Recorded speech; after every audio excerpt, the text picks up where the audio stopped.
Hello my friends and welcome.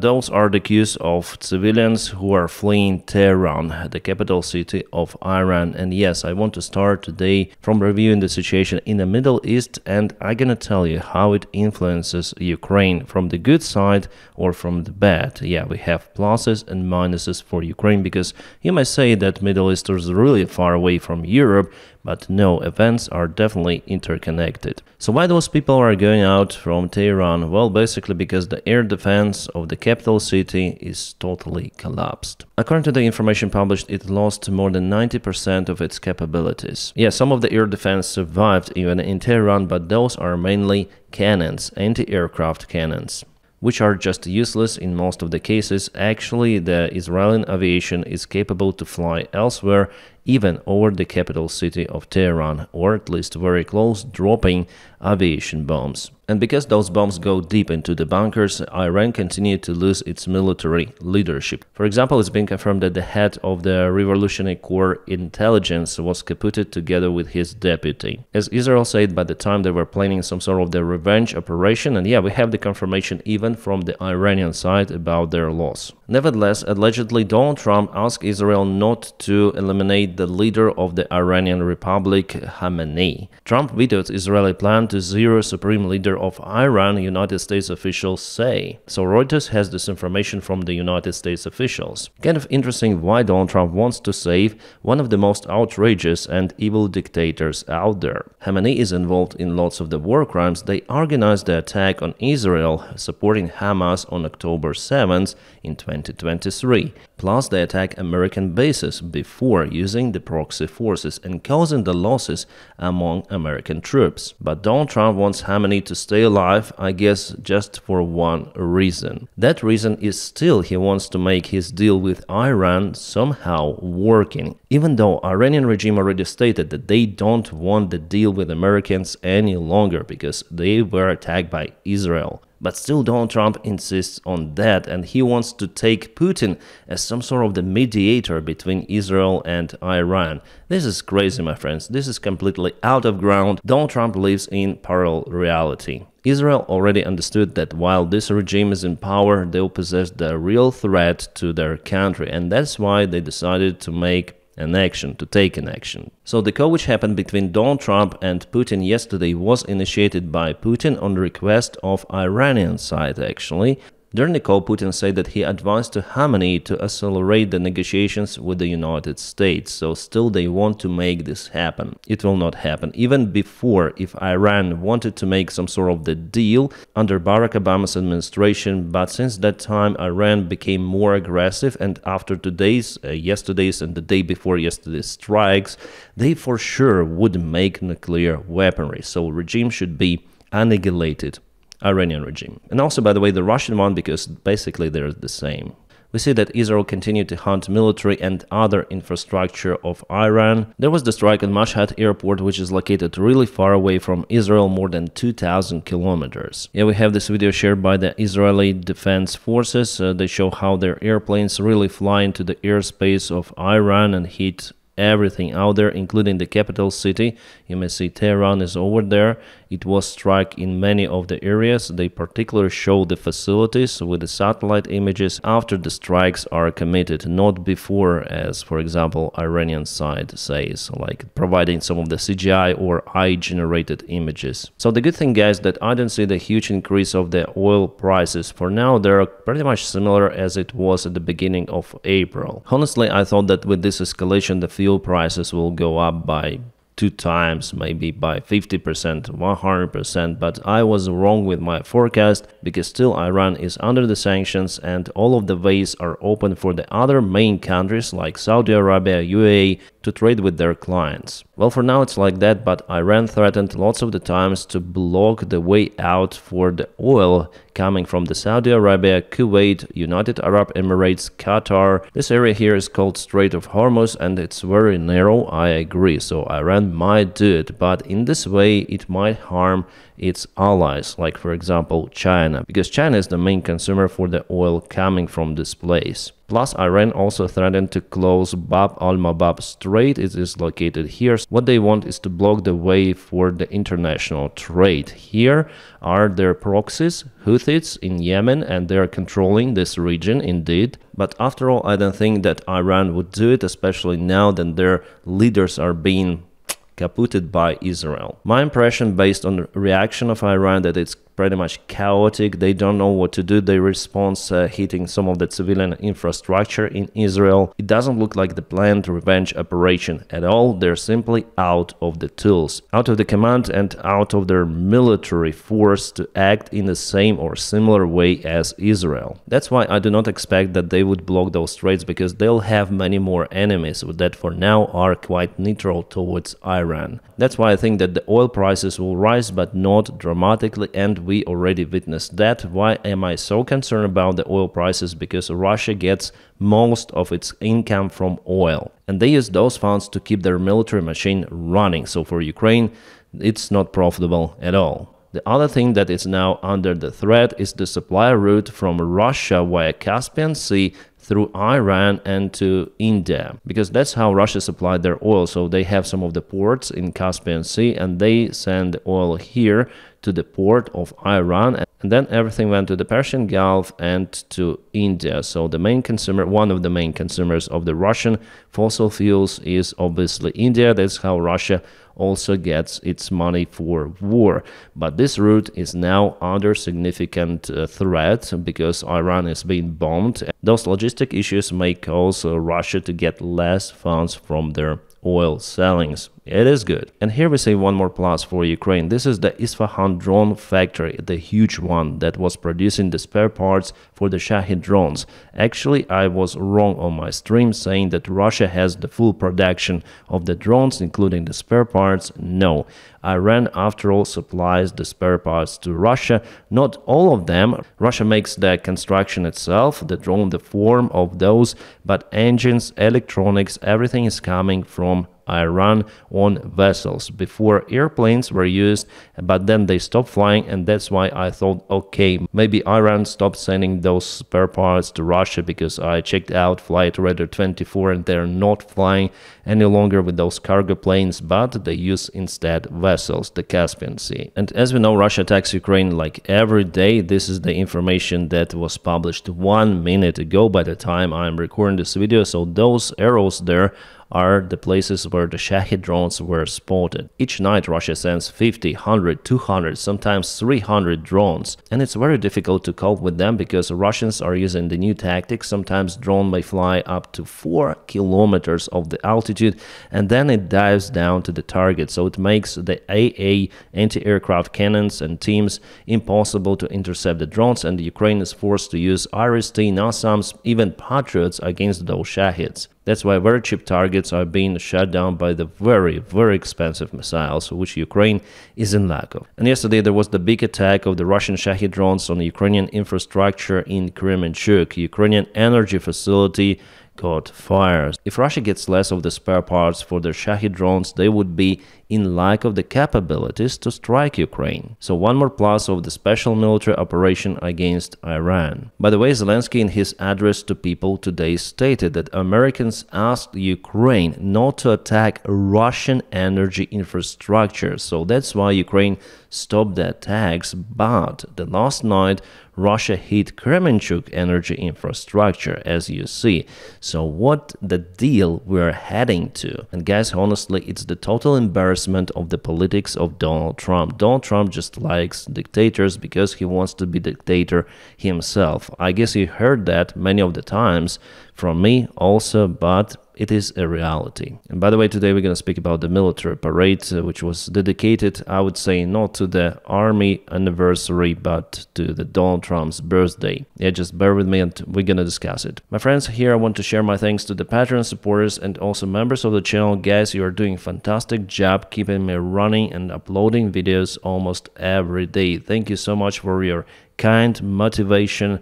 You really matter a lot for the job that I do, and I want to propel my channel in any sort of the ways. If you don't have the opportunity to support me financially on Patreon, you may just press your like to this video and subscribe for the channel. That is how you also help YouTube to spread this video on the platform. Thank you so much for it as well. Donald Trump continued to say that the United States has nothing to do with the attack on Iran tonight. Well, every night Israel attacks Iran, Iran attacks Israel. At the same time, Donald Trump says that if we are attacked in any way, shape or form by Iran, the full strength and might of United States Armed Forces will come down on you at levels never seen before. However, we can easily get a deal done between Iran and Israel and end this bloody conflict. So yeah, he still wants to make his deal happening, but the deal already failed. It is actually kind of the interesting move from an ally. Israel, after all, is the ally of the United States of America.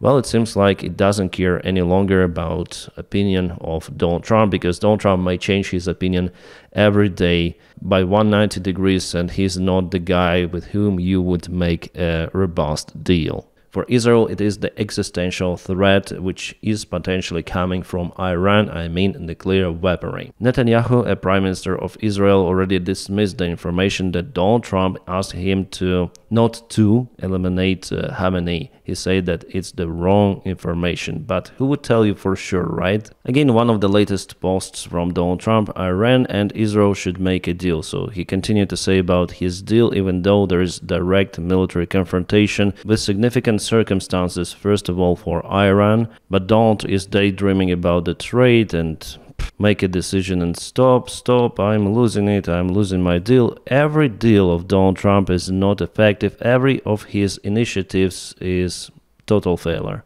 He continued to spread the bullshit about the escalation between Serbia and Kosovo during his first term, and it was I who stopped it, you know. In other case, Egypt and Ethiopia, their fight and massive dam. I do a lot and never get credit for anything. What a stupid moron. And here Israel thinks right. Actually, if it's your national security, your existential threat for your country, you shouldn't rely on Donald Trump's deal or on Donald Trump at all. Right, and here we have some of the report from the Iranian government media. They uncovered the production of the drones which are used against Iranian facilities on territory of Iran. So it's so-called spiderweb operation. Then you have the restricted drone production on territory of the enemy, like Ukraine did, by the way. In Chelyabinsk Oblast, there was the factory for the FPV drones and all of those portable houses which were transported close to the military airfields. Well, here Israel did the same. So actually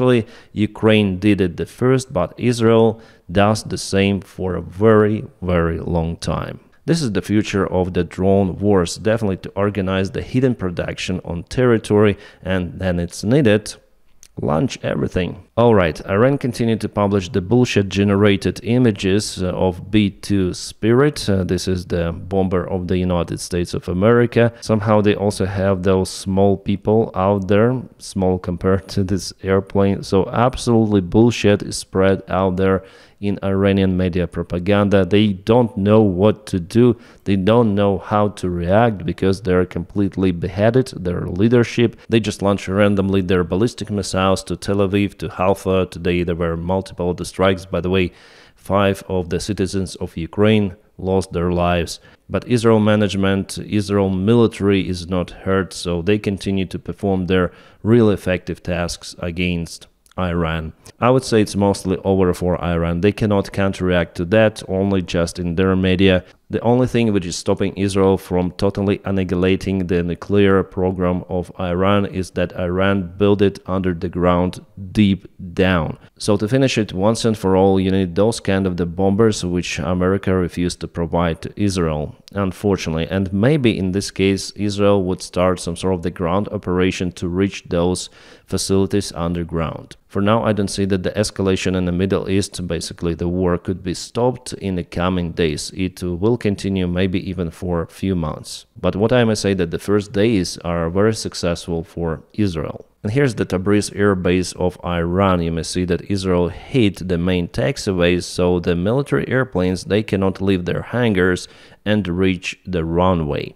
But at the same time, you may see that Israel keeps the runway intact. Maybe it has the plan for the landing operation out there. Because with those same strikes, they could hit the runway also very precisely and disable airfield completely. But guys, in a couple of years, it will be really hard to determine whether the footage is real or not. Now already, in some of the cases, it is kind of hard, and that is what scares me, because in that case, the video evidence would be just nothing. You'll not define whether the image is legit or not. And because of that, I think we need some sort of the regulations for artificial intelligence usage. And some delusional people post like, this is not AI generated video game, this is an airport of Tel Aviv, and this is nonsense. This is AI generated image, and they say it's not. Yeah, in community notes you have the information that this image is AI generated, but many, like 308,000 people watched that. And yeah, some of people believe in this nonsense. The Telegraph with its article says that fighting Russia is now Europe's problem. America is about to leave the stage. So they're even stating that Donald Trump is out to seize the military support for Ukraine, even cancel the packages which were agreed before, and partially it is already happening.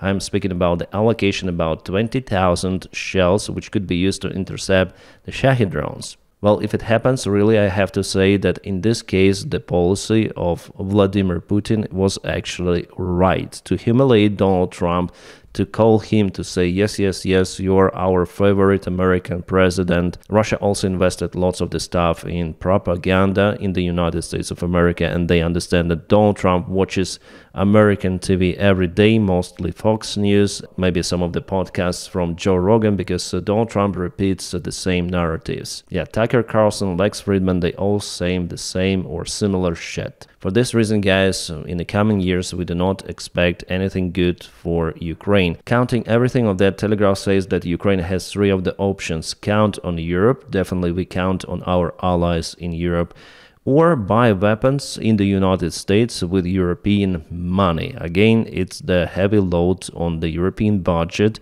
but probably Europe has no other way, because Ukraine is like a shield against the Russian aggression. Because if Russia wins in Ukraine, they would attack Baltic countries. I'm sure about it, as many experts and even defense ministers of Germany and other countries. And also Ukraine has one more option to increase the production of its own weaponry. That is what Ukraine is doing now heavily, like even the ballistic missiles are now being produced, some of them in Ukraine. We have the Sapson system, which in a way has better characteristics than ATACMS or the Russian Iskander. The only question with the massive production. So Ukraine for now may produce just few of the units, but as it happened with Bogdana artillery systems, Ukraine may reinforce the production. So if the war continues, and I think it will continue for years, unfortunately, Ukraine will have enough production to compensate the Russian advantage in military, in infantry force. So basically, we need to make the advancement of the Russian army impossible on the front lines. For now, they're taking the ground little by little, scrolling, but it is enough for Putin to think that he is winning. Alright, meanwhile, Ukraine attacked the Russian facility in Elabuga, Tatarstan. The drone was spotted on the camera. This is the Airpark 22 light airplane, which may carry also some of the bomb. Well, the bomb didn't hit the facility itself, just landed nearby. We have this animation based on the video and the kaboom. Russians who work there start to run away, and they're just usual civilians, women, sometimes those who study in technical colleges. They work producing drones which hit Ukrainians. They do it, they get their salary, so it brings the philosophical question, is Putin our enemy only or not? Right, guys, about the Patriot system, which potentially was delivered to Ukraine by Israel. Actually, it happened as I told you. The system is located now in the United States of America.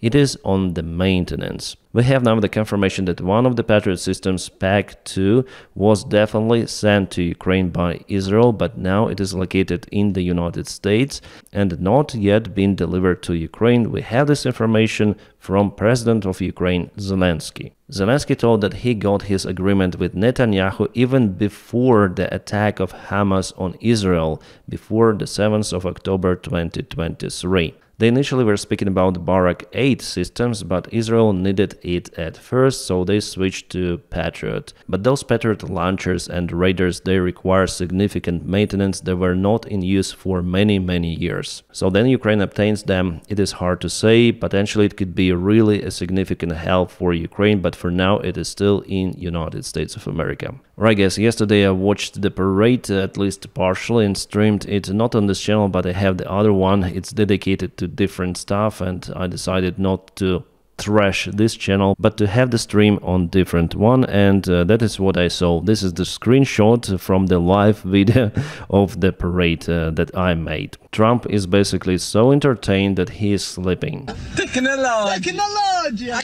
Yeah, definitely the parade was strange in many of the aspects. First of all, there were not many people who came to watch it. Also, the street is kind of narrow for it, so it doesn't look like the national military parade, which you could watch on some of the videos coming from Russia, China especially, and North Korea. In China, the scale of parade is huge. This is like embarrassment as for me. Yeah, this is the Army Day, but it is the same day with the birthday of Donald Trump, and he would never ever make this parade for the Army Day alone. The main thing is his birthday. Well, Russians in their comments, they're laughing about this stuff because definitely they have huge parades where they definitely march. They're prepared for it more than for the real war. But American army, after all, it doesn't need to show its mighty force on parades. No, it is the biggest military out there, and those soldiers, they're not trained to march. They're trained to do their job. So Donald Trump showed America and military as some sort of the clowns there. I honestly, guys, do not like the stuff. Well, at least not dedicated to the birthday of Donald Trump. And yeah, Trump was definitely disappointed. He was sleeping. He was with this ugly face because not many people came, actually. Most of the people were on their own parades, no kings parades. About the people who showed up, this is right before the parade started. Not many people were spotted there. And this is the drone pictures of the stage with bulletproof glass, by the way, with Donald Trump and other elite and people here close to the road. Yeah, actually, sadly, that Elon Musk wasn't there. I think he would do something to entertain people around. And this is no King's Parade. All of them were peaceful. By the way, the picture was taken in San Diego. And guys, understand me correctly, there are military parades out there in France, in United Kingdom, in other countries, even in Ukraine. But they had the tradition, like many years, army parades connected to some of them victory days. But Donald Trump, on purpose, wants to create something which Putin created with his 9th of May, the Great Patriotic Victory. In Soviet Union, there were no such parades. I mean, no such huge celebrations of victory. It was like a honor day to remember those who lost their lives and to celebrate the victory in the context that the war was over, but it was definitely a horrible one. For Putin now, it was the victory, so we can repeat it. We are the nation of victorious. Let's go and attack someone else, like Ukraine, for example. And they really call Ukrainian Nazis to justify their victory. So parade is there just for ideological brainwash. And in United States of America, I see the same stuff happening with Donald Trump. He wants to create a new celebration to use it in his own purpose. And basically for this reason he chose his birthday, saying that it's the day of the army forces. But in fact, it is just his childish ambitions, nothing more. Now guys, let's go to the front lines updates. For the last 24 hours, Russia moved in Burlatsk. So it was yesterday, it is today. They fully occupied the small village. It is happening not far away from Velika Novosilka, so Burlatsk is here. Also Russia moved in Novopil. Novopil is here. Also not far away from Velika Novosilka, we have just minor changes. Few of the changes, couple of the fields were taken. Here I can see that Ukraine started the offensive or counter-offensive, we might call it. So it was a couple of days ago. Here Ukraine tries to push Russians away from the border with Dnipropetrovsk region. Nevertheless, I see the movement of the Russian army towards Zaporizhia village, and it's already fully in the gray zone. You may see this very narrow attack of the Russian army, but unfortunately Ukraine is unable to cut it from left or from the right, because first of all there is the river here, so you need an engineering equipment to cross the river and to advance there with your infantry forces or high mobile groups, also including infantry. And Russia also moved move from this area, so potentially they might cut Ukrainian counterattack from this side. Also here it's kind of risky because Russia continued to move from this side, so potentially Ukraine may drop its own forces, sending them to this package or to this one. So I think that Russians will take this territory up to this river. The river goes like this, and they also may advance here because those are just the fields with the train lines, but Ukraine might have some of the defense lines. The situation here is not very nice, I would say, for Ukrainian armed forces in Sumy region, and it is officially now the Russian forces were stopped, so their last movement was more than a week ago, just a gray area expansion, and instead Ukraine performs its counterattacks in Sumy region. So Russian operation to advance to the Sumy city for now failed. As I expected, it became the same with the Kharkiv operation, which Russia conducted almost 2 years ago. An interesting picture of the Russian Bukhanka and mounted the piece of the rocket artillery system.